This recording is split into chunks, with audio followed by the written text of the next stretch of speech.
विदेश में ला गया। पिताजी के नाम दुखिया भिखारी ला गया। हमार नाम सती कुलमंती थी।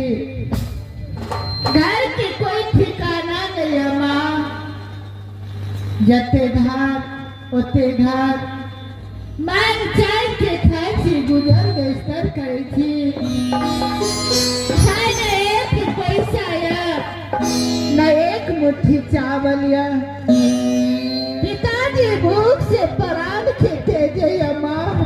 बेटी कुलमंती। हाँ पिताजी।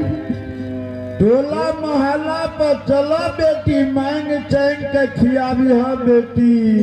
हे भगवान, हे माँ बाप, पिताजी भूख से प्राण थे जया। कता से पिताजी के भोजन खरा माँ। भूख से प्राण जा रहल था बेटी। ठीक से पिताजी जा छिए गाँव में मांग चाय खिलावब। अवश्य तोरा भोजन करेगा पिताजी। चला बेटी टोला मोहल्ला पर बेटी।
पिताजी मैं आराम करा पिताजी।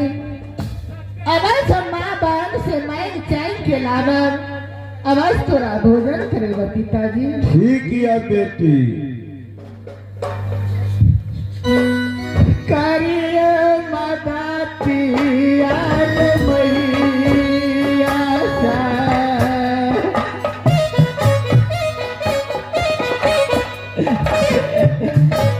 तेया भागली तेया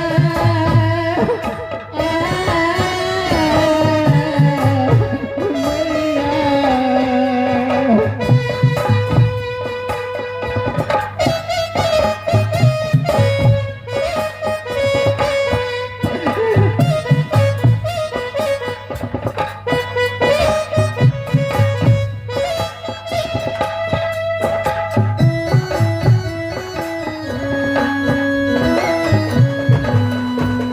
एक एक पैसा बहिनिया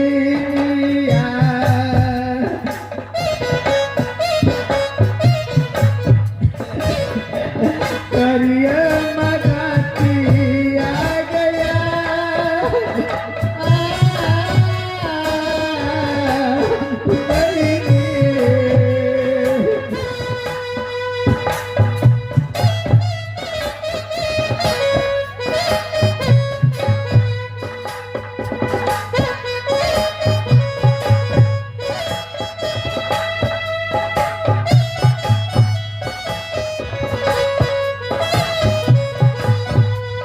हमरा सनिक बेटी गे मैया सा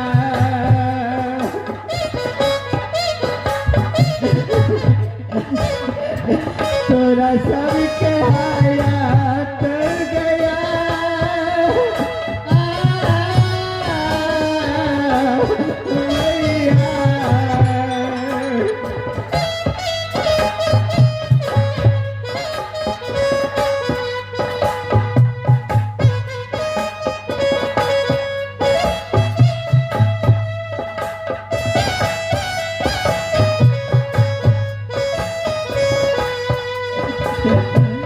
जुग जुग नाम आय बाबूसा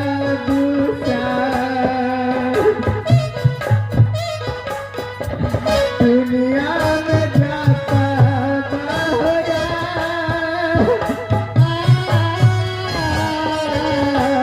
बाबूसा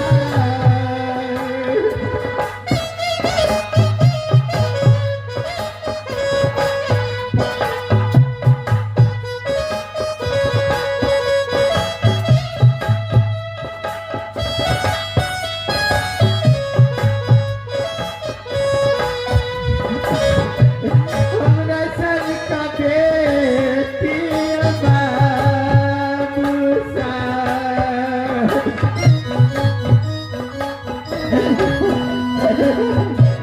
तोरा जे हयात होया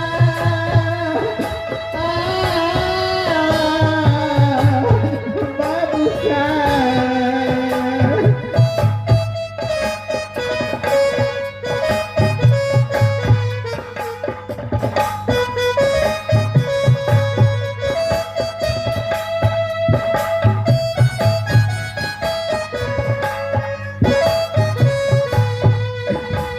फुटल करम आग मैया सा जरल कपार गया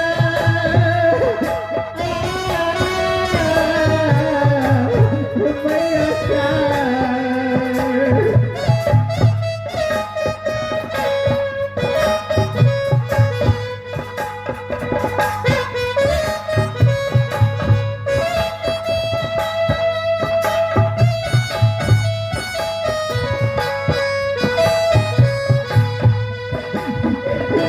एक एक पैसा बहिनिया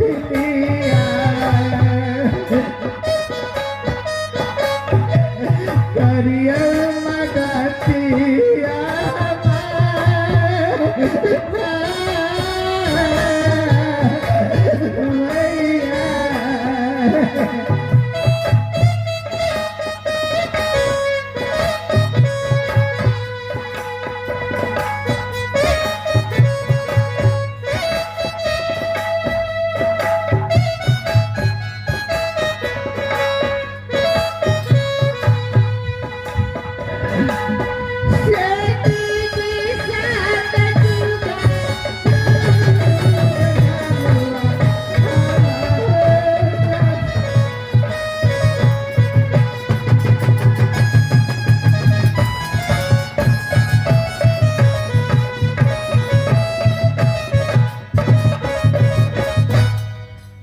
पिताजी मैं चाय के लावलो पिताजी चला पिताजी अवश्य तोरा भोजन करेबा पिताजी चला बेटी जल्दी से ना चला बेटी ठीक है पिताजी